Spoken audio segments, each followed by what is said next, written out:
All right, hey guys. I want to talk to you about the sliding filament theory or also called the sliding filament model, because I realize that it can be confusing. So I think hearing about it verbally can kind of help you out. So I'm going to go over to our notes. So you have this in your notes, and it is on page, I gotta find it. I've kind of broken it down into steps for you.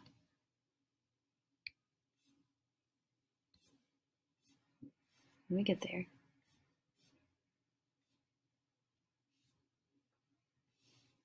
Okay, so I've kind of broken it down into 5 steps for you.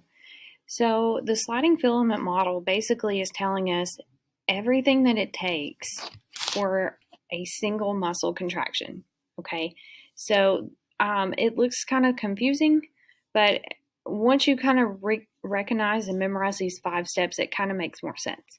So the first thing, an action potential goes to the muscle and releases sodium. So an action potential is just basically a fancy word for saying a message from the nervous system. So a message from the nervous system goes down to that muscle that needs to move or be contracted, and that action potential causes sodium to be released. Sodium, calcium, and potassium are very important in muscle contraction. We're not going to talk about potassium, but you'll hear those electrolytes a lot, especially when we talk about cardiac and things as well. So the sodium is being released. Because sodium is released, then we have to have a balance with the calcium. So calcium is also released. Okay, so there's a message that goes from the nervous system to the muscle that causes sodium to be released, which causes calcium to be released.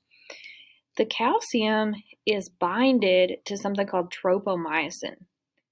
The whole point of the sliding filament model and the whole reason that our muscles can contract is that actin and myosin finally come together, okay?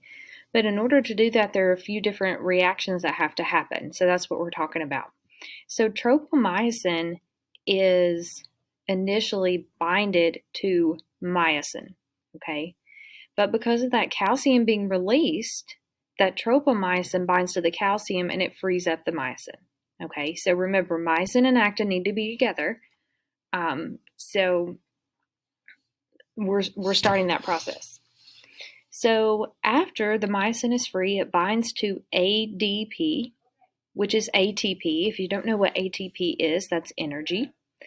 And ATP is just broken down into ADP. So myosin and ADP bind together, and they connect and they stretch out, and they connect to the actin. So finally, the myosin and the actin, they combine together. When they combine together, we have something called a Z line, and I've kind of drawn you. I'm not a good artist, but this is the way that it makes sense to me. So I kind of drew down here at the bottom the end of a sarcomere, and at the end we have a Z line, something called a Z line at the end of each. So when the actin and myosin connect, it actually causes these Z lines to move closer together and to shorten, and that itself is a muscle contraction. Okay, so this is everything. If you can kind of memorize those 5 steps on how a muscle contraction actually happens. Okay.